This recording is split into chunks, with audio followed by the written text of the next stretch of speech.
Assalomu alaykum barchaga. Bugun sizlarga urologiyada qo'llaniladigan ajoyib bir tekshiruv usuli bor. Shu usul haqida gapirib bermoqchiman. Bilaman, bu tekshiruv haqida ko'pchiligingiz eshitmagansiz. Demak, bu tekshiruvimiz noinvaziv tekshiruv usullariga kiradi.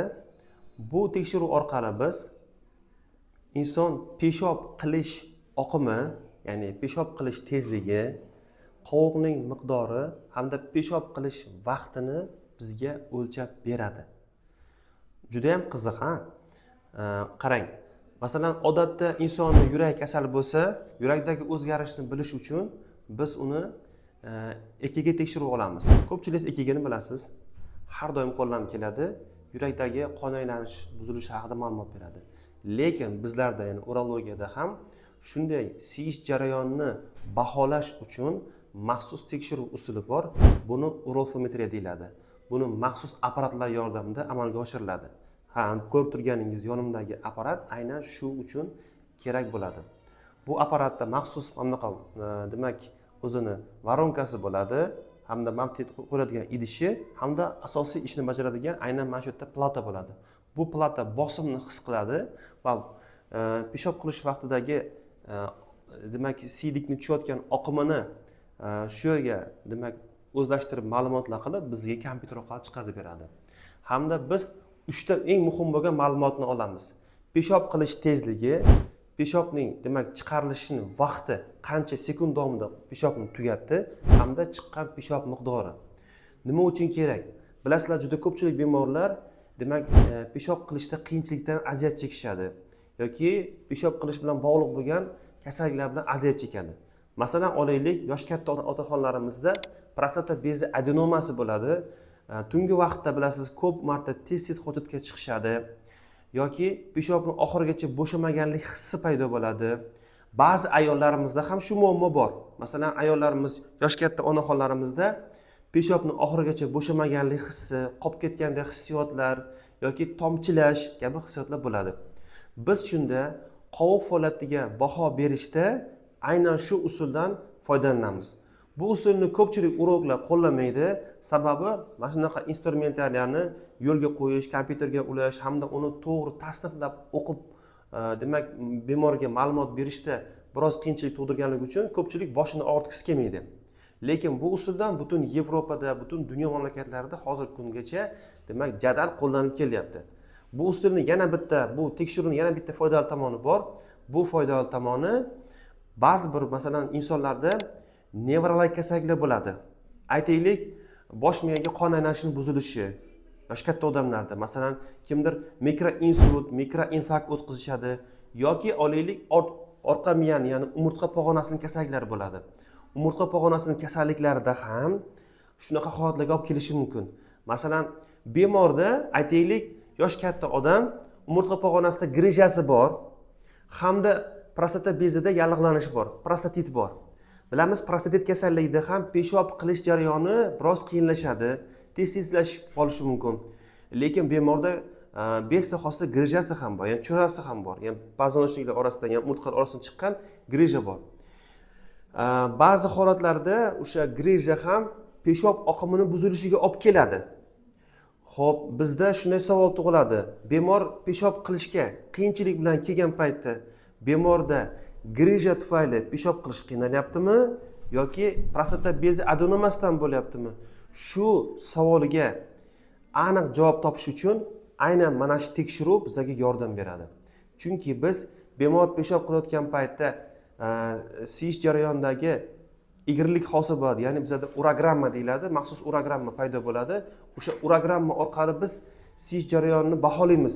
Demak, qovuq bo'shanyapti, qovuq muskullarini, sfinkterlari qisqaryapti. O'shani demak ruschasiga krivaya deyiladi, maxsus egrilik paydo bo'ladi yoki matematikada olinganda mana bunaqa demak o'zining maxsus shakli bo'ladi, matematik figura bo'ladi. Ko'pchilik matematiklar biladi bu narsani. Shunga qarab turib biz siyish jarayonida oqimni tushib kelishiga qarab turib qovuq mushaklari yaxshi ishlayaptimi yoki qovuq mushaklari ishlamayaptimi yoki masalan siydik yana kanalda muammo bo'lyaptimi? Agar siydik kanalda to'siqlik bo'ladigan bo'lsa, boya krivayamiz o'zgaradi. Ya'ni uni shakliga qarab turib biz aniq ayta olamiz. Bu yerda prostatitit hisobiga bemorda siyishga to'sqinlik bo'lyapti yoki uretra kanalida torayish bo'lib qolgan, shundan bo'lyapti. Bu yerda grejadan emas. Ba'zi holatlarda greja tufayli bo'lsa, muskulning umumiy qisqaruvchanligi buziladi hamda boyagi siyish diagrammamiz o'zgaradi. Diagrammani o'zgarishiga qarab turib biz sizga aniq ma'lumot ayta olamiz. Ko'ryapsizmi? Bitta arzimas mana shu varonkaga siz peshob qilish orqali juda ko'p ma'lumotlarni, sog'lig'ingiz haqida ma'lumotlarni o'zingiz hamda doktorga bilib olishga imkon yaratasiz. Yana bitta tomoni bor. Ba'zi bolachalarimizda mana ko'pchilik ota-onalar qiynalishadi. Tungi enures yoki peshobga kunduzgi vaqtda ham siyib qo'yish kasalliklari bor. Shu kasalliklarning ko'pchiligi bosh miya bilan bog'liq bo'lishi mumkin hamda orqa miya bilan bog'liq bo'lishi mumkin. Orqa miya bilan bog'liq bo'lgan eng keng tarqalgan kasalliklardan biri bu spina bifida deyiladi. Ko'pchilik buni biladi. Spina bifida o'g'il bolalarda hamda qiz bolalarda juda ko'p uchrab turadi. Umurtqa pog'onasining dumg'aza qismida, ya'ni bel umurtqasi qismlarida umurtqalarining ya'ni o'sha dumg'aza umurtqasiga qo'shiladigan joyda umurtqalar orasida kanal oxirigacha bitmasdan qoladi. Bitmasdan qolib orasi ochiq qolgandan keyin orqa miya oxirgi tutami kelayotgan paytda neftonlari sochrab ketishiga sababchi bo'ladi. Hamma joy tarqalib ketadi-da, bitta tutam bilan tushmaydi. Bu o'sha orqa miyadagi tutamlarning bo'linib ketishi, tez tarqalib ketish natijasida o'sha chos a'zolarida, ya'ni mal'iy tazdagi a'zolarning innervatsiyasi, ya'ni nerv bilan ta'minlanish jarayoni buziladi. Shuning natijasida bolachalarda siyish bilan bog'liq bo'lgan muammolar bo'ladi. Axlat chiqarish bilan bog'liq muammolar bo'ladi. Ko'pincha ota-onalar bunga ahamiyat qaratmaydi.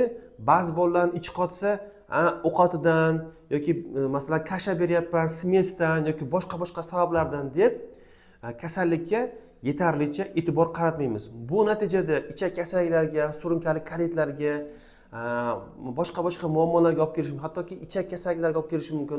Bolalarda ichak kengayishiga, hatto operatsiya bo'lishigacha olib kelishi mumkin. Xudo saqlasin.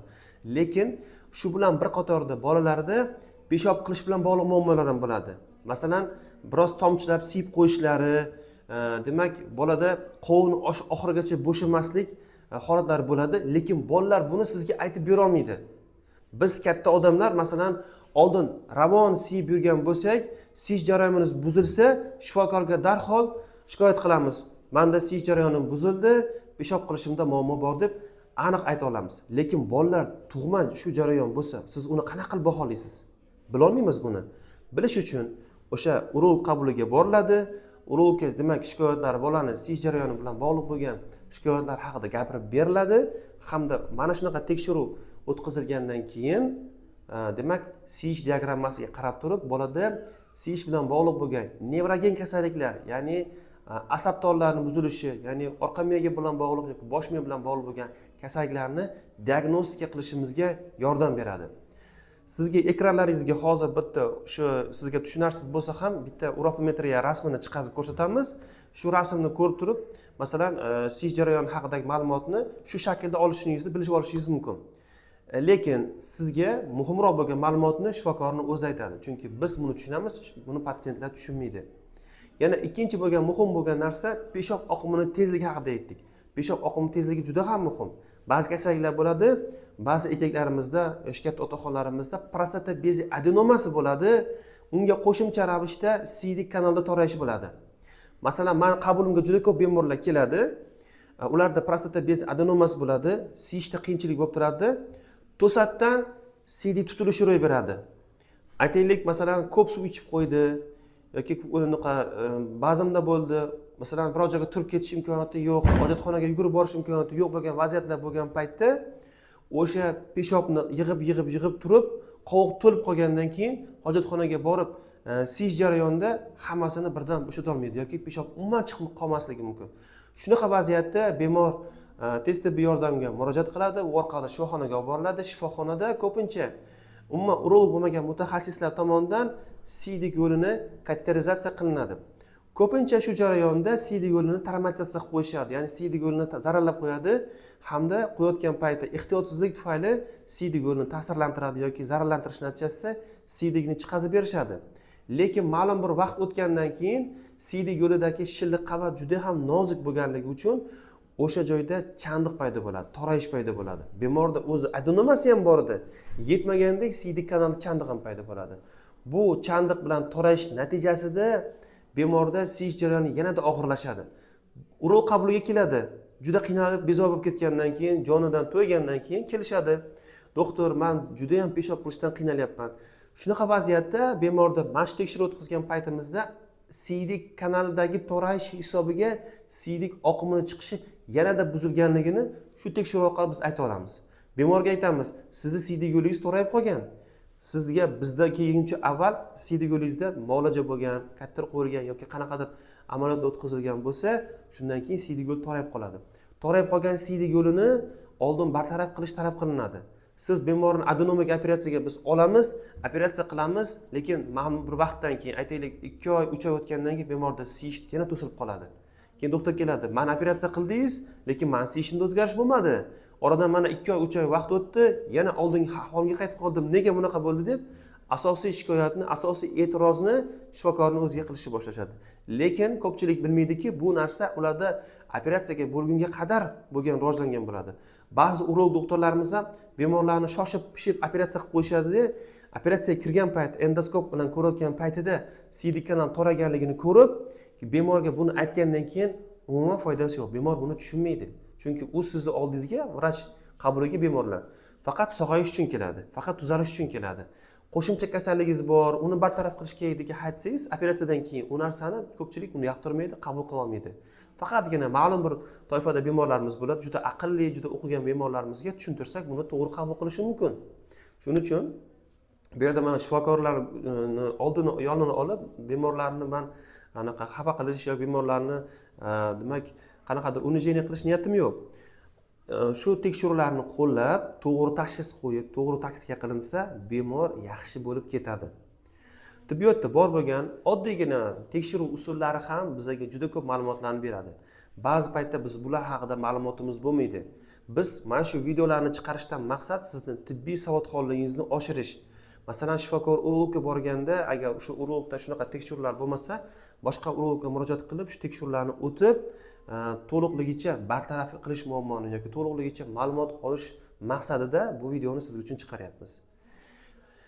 Agar sizda qovuq hamda demak prostata bezi bilan qiynayotgan yaqin qarindoshlar yoki yosh bolalarda siyish jarayoni bilan bog'liq bo'lgan muammolar yoki yosh katta onaxonlarimizda, ayollarimizda siyish jarayoni bilan bog'liq muammolar bo'lsa, albatta hech qanaqa uyalmasdan murojaat qilinglar. Mana shunday oddiy tekshiruv, arzimas pul turadi bu tekshiruv ham.